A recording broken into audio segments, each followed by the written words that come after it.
Radio Kantipur, radio राष्ट्रको।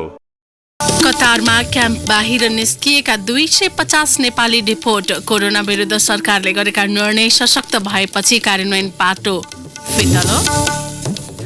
Corona virus संक्रमणका कारण नेपालको आर्थिक क्षेत्रमा पार्ने असरबारे अर्थ मन्त्रालयद्वारा अध्ययन सुरु। पूर्वाधार विकासको क्षेत्र ठप्प। कोभिड-19 को संक्रमण रोकथाम र नियन्त्रणमा खटिने चिकित्सक लगायतका टोलीलाई नै संक्रमण भए 10 लाख रुपैयाँसम्म खर्च बेहोर्ने सरकारको निर्णय। पोर्चुगलमा 74 जना नेपाली क्वारेन्टाइनमा। विश्वका 50 करोड विद्यार्थी कोरोना भाइरसका कारण पढाइबाट वञ्चित। 50 राष्ट्रद्वारा मुलुकभर विद्यालय बन्द। र ओलम्पिक खेलकुदको आयोजना तथा तयारीबारे अन्तर्राष्ट्रिय ओलम्पिक कमिटी आईओसीले छलफल गर्दै। नमस्कार, कान्तिपुर डायरीका साथमा साथी केसु र म इन्द्रलक्ष्मी। समाचार अब विस्तारमा। कतारको औद्योगिक क्षेत्र सनैयामा बस्ने पोखराका अनिल कुमार सुनार गत शुक्रबार दिउँसो 3:30 बजे किनमेलका लागि आफ्नै गाडी लिएर कोठाबाट निस्किए। नेपाली खाना सप्लाई गर्ने क्याटरिङ चलाएका उनलाई शनिबारका लागि चाहिने सामानको जोहो गर्नु थियो। किनमेल गर्न नपाउँदै उनी लगायत करिब 285 नेपाली पक्राउ परे। उनीहरूलाई कतार सरकारले हिजो डिपोर्ट गरी काठमाडौँ पठाएको छ। शुक्रबार गाडीमा सुनार र उनका काका थिए। कतारी सुरक्षाकर्मीले सनैया स्थित 38 नम्बर कचरा मार्केट नपुग्दै बाटोमा रोकेर गाडीबाट बाहिर निस्कन लगाए। उनले प्रहरीलाई कतारी परिचय पत्र, गाडीको इस्तामारा र लाइसेन्स देखाए। कतारी प्रहरीले उनलाई भन्यो, अहिले कोरोनाको चेक भइरहेको छ, गाडी तेरो हो, मान्छे त नै हो, त जहाँ गए पनि फर्केर यही आउने हो, गाडी साइड गर, त हामीसँग हिँड। उनले गाडीलाई बाटोकै छेउमा साइड लगाए। उनले भने, कोरोनाको बिगबिगी चलेको छ, अरू क्याम्पबाट पनि चेक गर्न लिएर गएको होला भन्ठान्यौ। ठिक छ भन्दै गाडी बाटोमै साइड लगाए। काठमाडौँ उत्रिएपछि उनले भने, प्रहरीको गाडीभित्र हालेपछि 2 हातलाई पछाडि लगेर हतगडी लगाइयो, मोबाइल स्विच अफ गरिदियो। उनले कसैलाई सम्पर्क गर्न समेत पाएनन्। प्रहरीको भ्यान ग्रान्ड मल मार्केटमा गएर केही बेर राखेपछि उनलाई सनैयाको 2 नम्बर स्थित सफर जेलमा लगेर राखिदियो। धमाधम पक्राउमा परेका नेपाली, बंगाली, पाकिस्तानी र इथियोपियनलाई पनि ल्याइरहेको थियो। जेलभित्रै एकैछिनमा झापाको काकडबिट्टाका कृष्ण भट्टराई सहितको टोली पनि आइपुग्यो।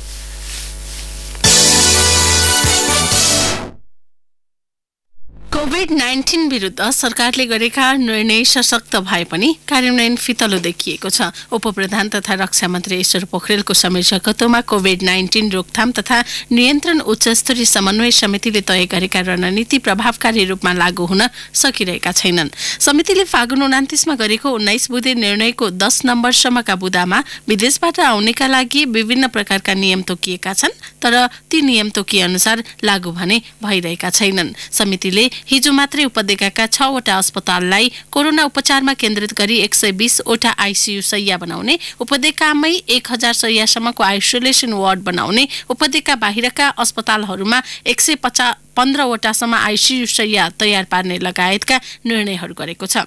त्यस्तै उद्योग वाणिज्य तथा आपूर्ति मन्त्रालयले उद्योगी व्यवसायीसँग समन्वय गरी व्यक्तिगत सुरक्षा सामग्री, डायग्नोस्टिक्स किट्स लगायतका सामग्रीको आपूर्ति व्यवस्था मिलाउने निर्णय समितिले गरेको छ। त्रिभुवन अन्तर्राष्ट्रिय विमानस्थलबाट विदेश जाने र मुलुकभित्रका सबै आन्तरिक विमानस्थलबाट आन्तरिक उडान गर्ने यात्रुलाई प्रस्थान बिन्दुमा विश्व स्वास्थ्य संगठनबाट निर्धारित मापदण्ड बमोजिम स्वास्थ्य स्क्रिनिङको कार्य गर्ने निर्देशन दिएको छ। सरकारको यसअघिको निर्णयमा विदेशीको नेपाल प्रवेशलाई नियन्त्रित बनाउन गत चैत्र 1 देखि अन अराइभल भिसा स्थगन गर्ने तथा भिसा प्राप्त गरिसकेका जो कोहीले नेपाल प्रवेश गर्न चाहे पछिल्ला 7 दिनको स्वास्थ्य जाँच प्रमाणपत्र पेश गर्नुपर्ने उल्लेख छ। तर हिजो कतारबाट फर्काइएका 250 नेपाली मध्ये धेरैलाई स्वास्थ्य जाँच प्रमाणपत्र बिनै प्रवेश अनुमति दिएको छ। केहीले मात्रै यस्तो रिपोर्ट देखाएका थिए। निर्णयको 5, 6 र 7 नम्बर बुँदामा विदेशबाट नेपाल आउने जो कोही पनि 14 दिनको सेल्फ क्वारेन्टाइनमा बस्नुपर्ने भनिएको छ। तर विश्वका विभिन्न देशबाट नेपाल फर्किएकाहरू काठमाडौँमा ओर्लिए लगत्तै परिवारका सदस्यसँग झ्याम्मिएर खिचेका फोटो फेसबुकमा राखेको देख्न पाइन्छ। नेपाल प्रवेश गर्नेहरूलाई सेल्फ डिक्लेरेसन फारम भराएर क्वारेन्टाइनमा बस्न हस्ताक्षर गराए पनि त्यो लागू भए नभएको हेर्ने निकाय कुनै छैन, न त अनुगमन नै भएको छ। अध्यागमन विभागका महानिर्देशक ईश्वरराज पौडेलका अनुसार नयाँ नियम लागू भएपछि नेपाल भित्रिने विदेशीको संख्या भने ह्वात्तै घटेको छ।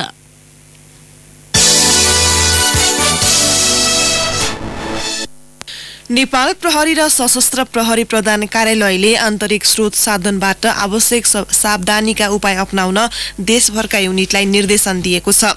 प्रहरी प्रवक्ता डीआईजी शैलेश थापा छेत्रीले सबै सुरक्षाकर्मीमा मास्क, सेनिटाइजर, पन्जा समेत पुर्याउन नसकिएको स्वीकार्नुभयो। प्रवक्ता छेत्रीले भन्नुभयो, ट्राफिक प्रहरीले पोसाक स्केल अनुसार नै धुलोबाट बस्न मास्क, पन्जा र चस्मा प्रयोग गर्दै आए पनि अन्य जनशक्तिलाई यो सुविधा छैन। सम्भव भएसम्म बाहिर खटिनेलाई मास्क लगाउनुहोस्, साबुन पानीले हात धुनुहोस्, कार्यालय तथा ब्यारेक प्रवेश गर्दा सेनिटाइजर प्रयोग गर्नुहोस् भनेका छौं, तर सबै ठाउँमा यो पर्याप्त छैन। सशस्त्र प्रहरीका प्रवक्ता डीआईजी प्रवीर कुमार श्रेष्ठले आफ्ना हेल्थ डेस्क र सबै कार्यालयमा थर्मल गर्न उपलब्ध गराइएको बताउनुभयो। यसैबीच कोरोना भाइरस संक्रमणको सन्तास बेहोरिरहेको पश्चिम एसियाली मुलुक इरानमा बस्ने 2 दर्जन नेपालीले आफूहरू सुरक्षित रहेको बताएका छन्। तेहरानको मेक्सिको दूतावासमा कार्यरत अर्घखाँचीका शालिग्राम बन्जारेले भन्नुभयो, सबैजसो नेपाली राजधानी तेहरान आसपासमै भएकाले नियमित सम्पर्क भइरहेको छ। इरानमा मात्रै संक्रमणका कारण 800 भन्दा बढीको निधन भएको र 14,000 संक्रमित भएको खबर सुनेका छौं। यो खबरले त्रास बढे पनि हामी भने सुरक्षा घेरामै छौं। तेहरान स्थित अस्ट्रेलियन, श्रीलङ्कन, स्वेरियन, बहराइन, जर्मन लगायत दूतावासमा नेपाली कार्यरत रहेको उहाँले जानकारी दिनुभयो। पोर्चुगलको फारो शहरमा रहेका एक नेपालीलाई संक्रमण भएपछि उनी बस्ने समुदायका 74 नेपालीलाई स्थानीय प्रशासनले क्वारेन्टाइनमा लगेको छ। पोर्चुगलमा रहेका पत्रकार पदम गौतमका अनुसार उनका सहकर्मी र आसपासमा रहेका नेपालीलाई प्रहरीले उठाएर क्वारेन्टाइनमा लगेको स्थानीय टेलिभिजनले समेत बताएका छन्। पोर्चुगल स्थित गैर आवासीय नेपाली संघका अध्यक्ष अनिल शर्माले नेपालीलाई क्वारेन्टाइनमा राखिएको बारे समाचार सार्वजनिक भए पनि स्थानीय प्रशासनले यसबारे विस्तृत नबताएको जानकारी दिनुभयो। कोरोना त्रासका कारण पोर्चुगलले सीमावर्ती स्पेनसँगका सबै नाका बन्द गरेको छ। पोर्चुगलमा करिब 15,000 नेपाली रहेको अनौपचारिक तथ्याङ्क छ। यसैगरी सोल स्थित कान्तिपुर प्रतिनिधि गोकुल थोकर तामाङका अनुसार दक्षिण कोरियामा रहेका 60 जना विदेशीमा संक्रमण देखिएको छ। नेपालीमा भने हालसम्म संक्रमण देखिएको छैन। त्यहाँ 45,000 भन्दा बढी नेपाली छन्। कोभिड-19 संक्रमण रोकथाम र नियन्त्रणमा खटिने चिकित्सक, स्वास्थ्यकर्मी, कर्मचारी तथा स्वयंसेवकलाई सरकारले 10 लाखसम्मको उपचार खर्च सहित 25 देखि 75% सुरु तलबमानको भत्ता दिने भएको छ। उपप्रधान तथा रक्षा मन्त्री ईश्वर पोखरेलको नेतृत्वमा हिजो बसेको कोरोना भाइरस रोग रोकथाम तथा नियन्त्रण उच्चस्तरीय समन्वय समितिको बैठकले यस्तो निर्णय गरेको हो। कर्मचारी सञ्चय कोषले सञ्चयकर्तालाई घातक रोगको उपचार गर्न दिँदै आएको 10 लाखको व्यवस्थालाई संक्रमित व्यक्तिको उपचारमा खर्च गर्ने व्यवस्था अर्थ मन्त्रालयले मिलाउनेछ। यस्तै समितिले काठमाडौँ उपत्यकाभित्र 120 वटा आईसीयू सहितका बेड र प्रदेशमा आवश्यकता अनुसार 115 वटा आईसीयू कक्ष अविलम्ब बनाउने निर्णय पनि गरेको छ। यसका लागि आवश्यक व्यवस्था मिलाउन स्वास्थ्य तथा जनसङ्ख्या मन्त्रालयलाई निर्देशन दिइसकिएको छ। समितिको निर्णय अनुसार टेकुको शुक्रराज ट्रपिकल तथा सरुवा रोग अस्पताल, आयुर्वेद अस्पताल कीर्तिपुर, सैनिक अस्पताल छाउनी, सशस्त्र प्रहरी अस्पताल बलम्बु, वीर अस्पताल र पाटन अस्पताल गरी 6 वटा अस्पतालमा 20-20 वटाका दरले आईसीयू बेडको व्यवस्था गरिन लागि हो। उपत्यकाका लागि 1000 सम्मको बेड हुने गरी आइसोलेसन वार्ड व्यवस्थापन गर्न पनि समितिले निर्देशन दिएको छ। आयुर्वेद अस्पताल कीर्तिपुरमा 200, खरिपाटी स्थित विद्युत प्राधिकरणको तालिम केन्द्रमा 220, तेलकोट स्थित खानेपानी तालिम केन्द्रमा 60, शुक्रराज ट्रपिकलमा 100, पाटन अस्पतालमा 70, नेपाल प्रहरी तथा सशस्त्र प्रहरी अस्पतालमा 100 र इचङ्गु नारायण स्थित सैनिक ब्यारेकमा 250 वटा आइसोलेसन बेड हुनेछन्। उपत्यका बाहिर आइसोलेसन बेडको व्यवस्थाका लागि प्रदेश सरकारलाई जिम्मा दिएको छ। स्वास्थ्य जाँचमा खटिने कर्मचारीको वर्गीकरण गरी सुरु तलबको 25 देखि 75% सम्म भत्ता दिने निर्णय भएको छ, जस अनुसार ल्याब टेस्ट तथा स्वास्थ्य परीक्षणमा प्रत्यक्ष रूपमा खटिने स्वास्थ्यकर्मीलाई 75% भत्ता हुनेछ। अन्य जनशक्तिलाई 50% र अप्रत्यक्ष रूपमा खटिनेलाई 25% भत्ता हुनेछ। यसैबीच नेपाल चिकित्सक संघले कोभिड-19 कोरोना भाइरसको उपचारका लागि राजधानी र प्रदेशमा छुट्टै अस्पताल तोक्न माग गरेको छ। एउटै अस्पतालमा अन्य बिरामी र कोभिड-19 संक्रमितको उपचार गर्ने प्रक्रिया गलत हुने संघले जनाएको छ। संघका अध्यक्ष डाक्टर लोचन कार्कीले कान्तिपुरसँग भन्नुभयो, राज्यले हरेक अस्पताललाई आइसोलेसन वार्ड छुट्याउन भनेको छ। यसले सामान्य बिरामीमा थप संक्रमणको जोखिम बढाउँछ। हामीसँग सीमित स्रोत साधन छ, त्यसैले राजधानी लगायत हरेक प्रदेशमा कोभिड-19 कै उपचार गर्नका लागि निजी सरकारी अस्पताल तोक्नुपर्छ। कोभिड-19 संक्रमितको उपचार गर्ने स्वास्थ्य संस्थामा न्यूनतम पूर्वाधार उपकरण र जनशक्तिको आवश्यक व्यवस्था गर्न पनि संघले आग्रह गरेको छ। अब कान्तिपुर सविस्तार। कान्तिपुर सविस्तार। कोरोना संक्रमण नेपालमा हालसम्म कसैलाई नदेखिए पनि अर्थतन्त्रमा त्यसको नकारात्मक प्रभाव सुरु भएको छ। पूर्वाधार विकासमा भर्खरै पाइला राख्दै गरेको मुलुकका लागि विश्व र क्षेत्रीय अर्थतन्त्रको छाया पर्नु अस्वाभाविक होइन। कोरोना संक्रमणले विश्व अर्थतन्त्र शिथिल हुँदै गर्दा नेपालको आर्थिक क्षेत्र खास गरी पूर्वाधार विकासमा पर्ने असरबारे अर्थ मन्त्रालयले अध्ययन सुरु गरेको छ। पूर्वाधार विकास, राजस्व, श्रम तथा पुँजीको अवस्था र अर्थतन्त्रमा पार्ने प्रभावबारे अर्थ मन्त्रालय, योजना आयोग र राष्ट्र ब्याङ्कले संयुक्त रूपमा अध्ययन सुरु गरेका छन्।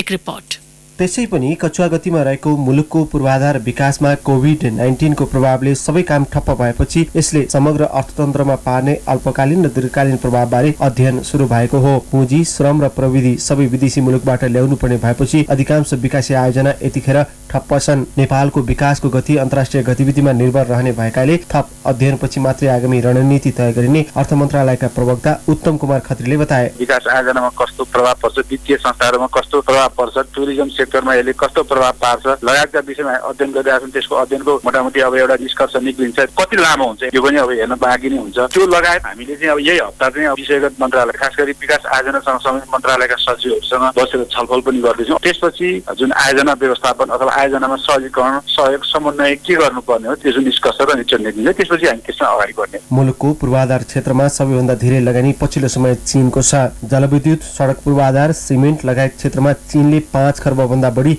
लगानी गरिसकेको छ। चीनबाट सुरु भएको कोरोनाको विश्वव्यापी संक्रमणसँगै पछिल्लो 3 महिनादेखि चीनिया लगानीका सबै आयोजना ठप्प छन्। पोखरा र लुम्बिनीको विमानस्थल निर्माण, काठमाडौँ अन्तर्राष्ट्रिय विमानस्थलको स्तर उन्नति चीनिया कम्पनीबाटै सञ्चालित छन्। यस्तै नारायणगढ, बुटोल सडक खण्ड, होङसी र वासिङ सिमेन्ट, तमोर लगायतका जलविद्युत आयोजना पनि चीनिया लगानीमा सञ्चालित छन्। कोरोनाको प्रभावले अधिकांश आयोजनामा नेपाली र चीनिया कर्मचारी सँगै बसेर काम गर्ने वातावरण समेत नरहेको नेपाल निर्माण व्यवसायी संघका अध्यक्ष रवि सिंहले बताए। विदेशीहरू कार्य निर्माणकारीहरू चाहिँ असर परेको अवस्था छ। विदेशबाट आयात गर्नुपर्ने सामग्रीहरू त महँगो हुने भयो नि। त यो लगभग $4 डलरको भाउ वृद्धि भइसकेको छ। $4 वृद्धि हुँदाखेरि त हामीले खरिद गर्ने विदेशबाट आयात गर्ने सामग्रीहरू त स्वतः त्यसबाट महँगो पर्ने भयो। त्यसबाट भन्सारदेखि लिएर सबै कुराको मूल्य वृद्धि हुन्छ। नेपालीहरूलाई पनि चाहिँ सँगै बसेर काम गर्ने मानसिकतामा पनि अलिकति डढाएको अनुभव पर्छ। किन काम गर्ने, किन रिस्क लिने भन्ने मनस्थितिबाट गुज्रेको अवस्था छ। कोरोनाको पछिल्लो प्रभावले पूर्वाधार विकासमा स्वाभाविक लागत बढ्ने भएपछि आयोजना महँगो पर्ने र यसले नेपालको विकासको गतिलाई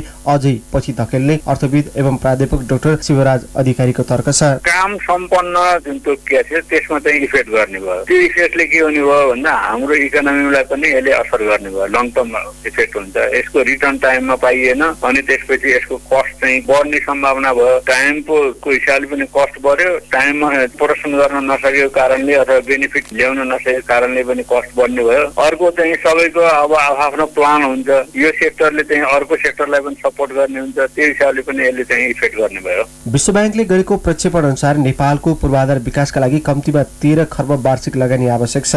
तर नेपालमा पूर्वाधारमा लगानी वार्षिक जम्मा 4 खर्ब हाराहारीमा छ। त्यो पनि पूर्ण रूपमा खर्च भएको छैन। यस्तो अवस्थामा कोरोना प्रभावले विकासोन्मुख राष्ट्रमा स्तरोन्नति हुने र मध्यम आय भएको अवस्थामा मुलुकलाई उभ्याउन सबैभन्दा ठूलो चुनौती रहेको अर्थविद डाक्टर विशम्बर पाकुरेलको भनाइ छ। 5 वर्षको विगतमा हेर्दाखेरि 40% एभरेजमा पुँजीगत खर्च भएको छ। अहिले 6 महिनामा 15% मात्रै भएको छ। त्यसकारण यो पुँजीगत खर्चलाई पनि कसरी बढाउने हो, फास्ट ट्र्याकबाट जानको लागि अब विभिन्न किसिमको कानुनी जटिलता नआओस्, काम चाँडै होस् भन्नका लागि सरकारले सोचेन भने भोलिको दिनमा हामीलाई धेरै समस्याहरू आउने देखा पर्छ। त्यसकारण हाम्रो ड्रिम चाहिँ नि एलडिसीमा ग्रेजुएट हुने र मिडल इन्कम कन्ट्रीमा नेपाल जाने 2030 सम्ममा भन्ने कुराहरूलाई पनि पुनर्विचार गर्नुपर्छ। विश्वव्यापी रूपमा कोरोना आतंकसँगै भइरहेका आयोजना र आगामी लक्ष्य पूरा गर्न लगानीको व्यवस्थापन अब सबैभन्दा ठूलो चुनौती हुने अर्थविदहरूको तर्क छ। चीनबाट सुरु भएको कोरोनाले अन्तर्राष्ट्रिय क्षेत्रमा ठूलो मानवीय क्षति भएको छ, तर आर्थिक हिसाबले पनि सबैभन्दा ठूलो मारमा नेपाल परेको छ। विकासको मेरुदण्ड मानिएका राष्ट्रिय गौरवका अधिकांश आयोजना थलिँदा कोरोनाको प्रभावले मुलुकको आर्थिक क्षेत्र दीर्घकालसम्म पछि धकेलिने विश्लेषकहरूको आकलन छ। रेडियो कान्तिपुरका लागि अनिल परियार, काठमाडौँ। कान्तिपुर सविस्तार। कान्तिपुर डायरीमा अब ब्रेकको पालो। कान्तिपुर डायरीमा अब बाँकी प्रसङ्ग। कालाबजारियाबाट बरामद गरिएको मेडिकल मास्क सरकारले सहुलियत मूल्यमै बिक्री गर्ने भएको छ। विश्वभर कोरोना भाइरस संक्रमणको महामारी फैलिएपछि कृत्रिम अभाव सिर्जना गर्ने व्यापारीका गोदामबाट बरामद गरिएका करिब 10 लाख थान मास्क साझा कम्पनी स्वास्थ्य सेवा तथा यस्तै किसिमका सरकारी निकायबाट बिक्री गर्न महान्यायाधिवक्ताको कार्यालयले निर्देशन दिएको हो। मास्कको मूल्य र नमुना सहितको अभिलेख तथा फोटो अनुसन्धान मिसिलमा राख्न र बिक्रीबाट प्राप्त हुने रकम प्रहरीको धरौटी खातामा जम्मा गर्न महान्यायाधिवक्ता अग्निप्रसाद खरेलले निर्देशन दिनुभएको हो। साझा यातायातले 2 दिन यता ग्यारेजबाट यात्रु लिन सडकमा निस्कनु अघि किटाणु मार्ने झोल छर्किन थालेको छ। कोभिड-19 को जोखिम कम गर्न बिहान ग्यारेजबाट निस्कनु अघि यातायातका कर्मचारीले सफा गर्ने र झोल छर्कन थालेका हुन्, जसले बस चलाउने र यात्रुसँग भाडा उठाउने सहचालकको पनि तापमान नापेर मात्रै बस चलाउन दिने गरेको साझा यातायातका कार्यकारी निर्देशक भूषण तुलाधरले बताउनुभयो।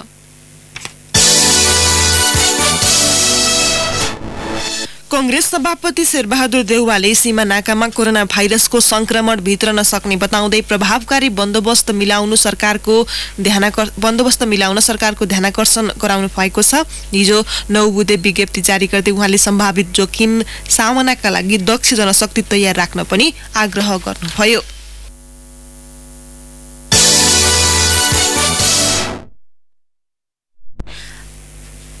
भैँसे पार्टीका 35 वर्षीय लालचन्द्र गौतम र उनकी श्रीमती वन्दना पौडेल आफ्नो खाली रहेको घर कोरोना भाइरसका लागि आश्रय लिन चाहनेलाई सहयोग गर्ने भएका छन्। फेसबुकमा पोस्ट गर्दै आइसोलेसनमा बस्नुपर्ने तर बास नभएकालाई आफ्नो घरका कोठाहरू निशुल्क बस्नका लागि उपलब्ध गराउने उनीहरूले जानकारी दिएका हुन्।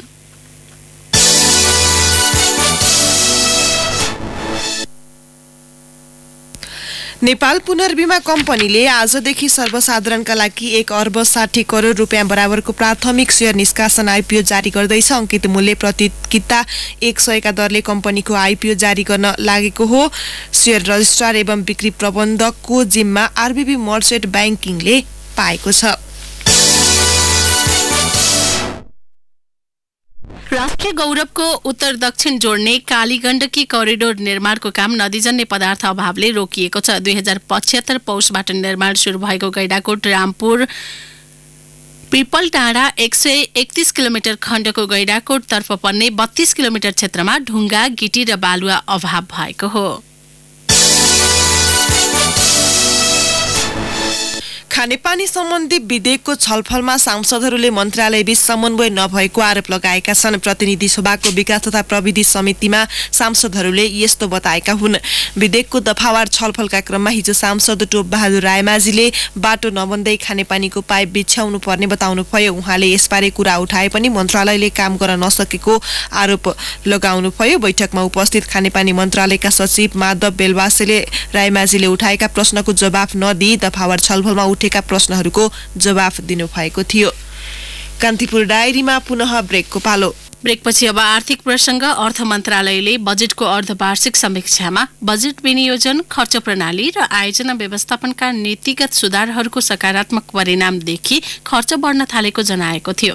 यी सहित दर्जन आधार देखाउँदै 9.6% घटाइएको बजेट पूरै खर्च हुने अर्थमन्त्री युवराज खतिवड़ाले दावी गर्नुभएको थियो। तर त्यसपछिका 2 महिना अर्थात् माघ र फागुनको प्रगति हेर्दा 15 खर्ब 32 अर्ब 96 करोड 71 लाख लाखबाट घटाएर 13 खर्ब 85 अर्ब 96 करोड 36 लाख पुर्याइएको बजेट पूरै खर्च नहुने निश्चित प्राय छ। खर्च मात्र होइन, सरकारलाई राजस्व सङ्कलनमा समेत निरन्तर धक्का लागिरहेको छ। रोग लागेपछि उपचार गर्नुभन्दा रोग लाग्न नदिनु नै ठिक हो नि मदन बहादुर। त्यही भएर त म आज होल बडी चेकअप गर्न जाँदैछु। हो, साइनमा बैंकले दीर्घायु बचत योजनामा फ्रीमा होल बडी चेकअप गर्ने सुविधा ल्याएको कुरा कति मलाई थाहा छैन भन्ने होला। त्यति मात्र होइन नि मदन बहादुर, दुर्घटना बिमा, औषधि उपचार बिमा, घातक रोगहरूको उपचार सुरक्षा बिमा, अनि अझै के हो। यो साइनमा बैंकले पनि के गर्छ गजबै गर्छ भने विदेश जानेहरूका लागि इकोनोमिक क्लासको टिकटमा नै एयरपोर्टहरूमा भिआइपी लाउन्जको सुविधा पाउने प्रायोरिटी पास रे भाइ। त्यही त मदन बहादुर, प्रायोरिटी पास भएपछि संसारभरिका एयरपोर्ट लाउन्जहरूमा आराम गर्न पाइन्छ, पत्रिका पढ्न पाइन्छ, नेट चलाउन पाइन्छ, खान पाइन्छ, पिउन पाइन्छ। अझ कतिपय एयरपोर्टहरूमा त थाकेको बेलामा मालिस पनि गर्न पाइन्छ नि। कुरो त्यसो हो नि त। भाइ यो मालिसको कुरा छोडिदिउँ। दीर्घायु बचत योजनाको बारेमा छिमेकीहरूलाई पनि भन्न जाउँ, यो योजनाको फाइदा लिन कोही पनि नछुटुन्। यो योजना सबै बचत खाताहरूमा उपलब्ध हुनेछ। यस सुविधाका लागि नजिकैको शाखामा सम्पर्क गर्नुहोला। अनलाइन खाता खोल्नका लागि www.sanimabank.com मा लगइन गर्नुहोला। थप जानकारीको लागि 980119 मा सम्पर्क गर्नुहोला। सानिमा दीर्घायु बचत योजना, स्वस्थ र दीर्घायु जीवनको शुभेच्छा।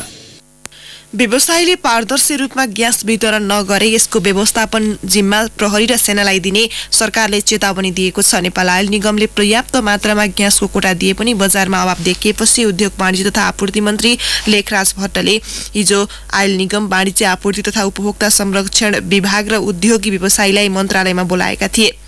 निगमका कार्यकारी निर्देशक सुरेन्द्र कुमार पौडेलले भन्नुभयो, उद्योगीले बदमाशी गरे, वितरणमा पारदर्शी नगरे, वितरण प्रणाली सरकारले लिने निर्देशन भयो, बजार कब्जा गरेर सेना र प्रहरीलाई दिन सकिन्छ। प्रहरीको निर्देशन, मन्त्रीको निर्देशनले निगमलाई थप सहज भएको उहाँले बताउनुभयो। अब अन्तर्राष्ट्रिय प्रसंग। कोरोना भाइरस अर्थात कोभिड-19 संक्रमणका कारण विश्वभरका 50 करोड विद्यार्थी विद्यालय विश्वविद्यालयबाट जानबाट वञ्चित भएको संयुक्त राष्ट्र संघीय निकाय युनेस्कोले जनाएको छ। भाइरस संक्रमण नफैलियोस् भनेर विश्वका कम्तीमा 56 राष्ट्रले राष्ट्रभर र 17 राष्ट्रले स्थानीय तहमा शैक्षिक संस्था बन्द गरेका कारण करोडौं विद्यार्थी शिक्षाबाट वञ्चित भएको युनिसेफले जनाएको छ। यसैबीच भारतमा कोरोना भाइरस कोभिड-19 को त्रास बढ्दै जाँदा आर्थिक क्षेत्र पनि नराम्ररी प्रभावित हुन थालेको छ। हिजो साँझसम्म भारतमा 114 जनामा कोरोना भाइरसको संक्रमण पुष्टि भएको छ। यसमध्ये 17 जना विदेशी नागरिक छन्। कोभिड-19 का कारण विशेष गरी पर्यटन र उद्योग क्षेत्र नराम्ररी प्रभावित बनेको छ।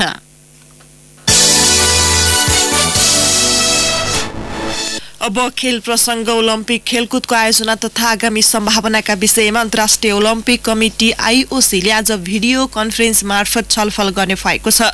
आईओसीले जापान ओलम्पिक कमिटीसँगै अन्य सरकारवालासँग छलफल गर्न लागेको हो। ओलम्पिकको तयारी तथा विश्वव्यापी रूपमा फैलिएको कोरोना संक्रमणको असरका विषयमा अन्तर्राष्ट्रिय ओलम्पिक कमिटीले रायसहितको छलफल गर्न लागेको हो। अन्तर्राष्ट्रिय खेलकुद महासंघसँगको छलफलपछि आईओसीले आयोजक र सरकारवालासँग छलफल गर्न लागेको हो। शनिबार जापानी प्रधानमन्त्री सिन्जो अबेले ओलम्पिक खेलकुद तोकिएकै मितिमा हुने बताउनु भएको थियो। जापानले कोरोनाको संक्रमणका बावजुद पनि आयोजनाको तयारी अघि बढेको बताइरहेको छ।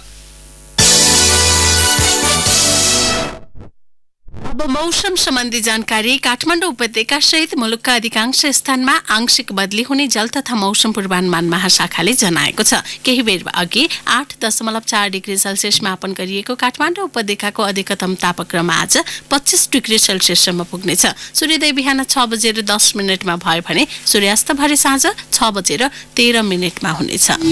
हौस्, यिनै प्रसङ्गसँगै कान्तिपुर डायरीको यो बुलेटिन यही सकिन्छ। साथी केसु र म इन्द्रलक्ष्मी बिदा हुन्छौँ। नमस्कार।